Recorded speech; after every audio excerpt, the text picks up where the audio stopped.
Bismillah. Akhirnya, perjalanan panjang ini sampai juga di titik ini. Hampir 2 tahun, saya mengerjakan top working di kebun alpukat ini. Bukan pekerjaan yang mudah, tenaga terkuras, pikiran capek, mental juga sering goyah. Tiap batang harus dikerjakan satu persatu.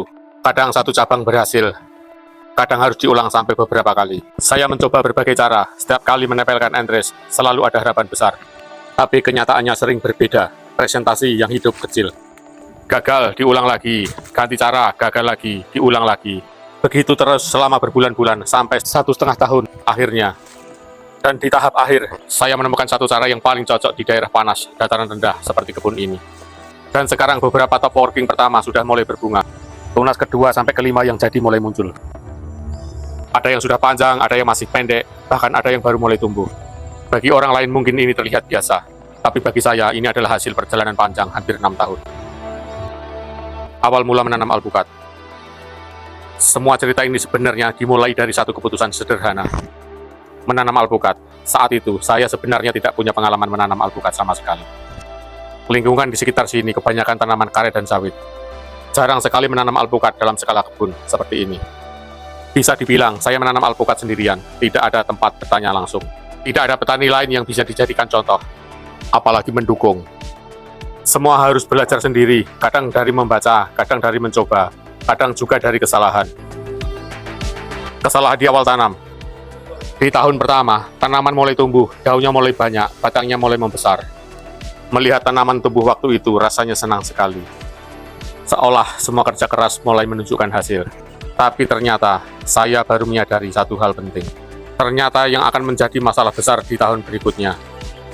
Cara tanam yang saya lakukan di awal ternyata kurang tepat. Kesalahan kecil yang saya anggap sepele. Kesalahan itu memicu munculnya jamur busuk batang.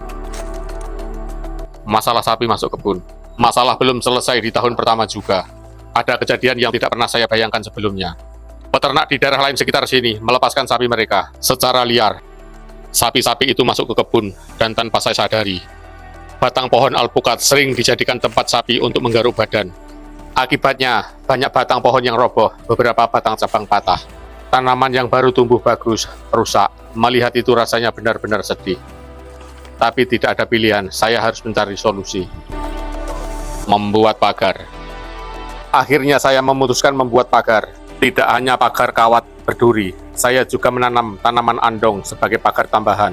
Artinya, modal bertambah lagi, tapi kalau tidak dilakukan, tanaman bisa habis dirusak sapi. Setelah pagar selesai dibuat, akhirnya kebun menjadi lebih aman, sapi tidak bisa masuk ke dalam. Serangan jamur. Masuk tahun kedua, masalah baru muncul. Jamur busuk batang menyerang tanaman. Awalnya hanya 1-2 pohon, lalu bertambah, batang terlihat busuk.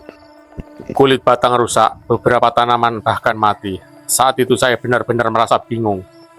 Karena belum tahu cara mengatasinya, saya mencoba berbagai cara. Belajar dari pengalaman. Belajar dari kegagalan, sampai akhirnya saya menemukan cara yang mengatasi jamur busuk batang itu.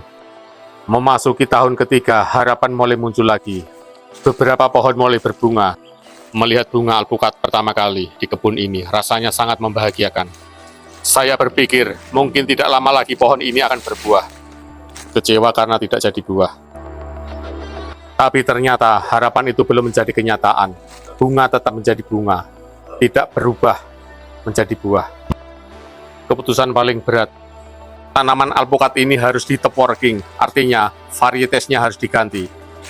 Keputusan ini tidak mudah, karena pohon sudah berumur 4 tahun. Tapi kalau tidak diganti, kemungkinan besar tetap tidak akan berbuah. Perjuangan top working. Proses top working ini ternyata tidak semudah yang dibayangkan. Setiap cabang harus dikerjakan satu persatu, kadang satu cabang gagal. Harus diulang lagi, kadang sambungan tidak hidup, harus diganti lagi. Saya mencoba berbagai teknik, berbulan-bulan sampai hampir 2 tahun.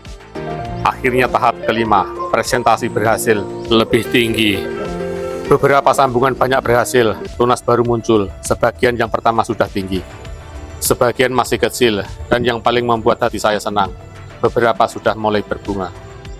Perjalanan kebun alpukat ini belum selesai, keberhasilan ini baru tahap awal. Tapi setidaknya, sekarang ada harapan nyata bahwa semua perjuangan selama 5 tahun ini tidak sia-sia. Berkebun memang tidak selalu mudah, kadang gagal, kadang ingin menyerah. Tapi selama kita terus belajar, terus mencoba dan tidak berhenti berusaha, selalu ada harapan di masa depan.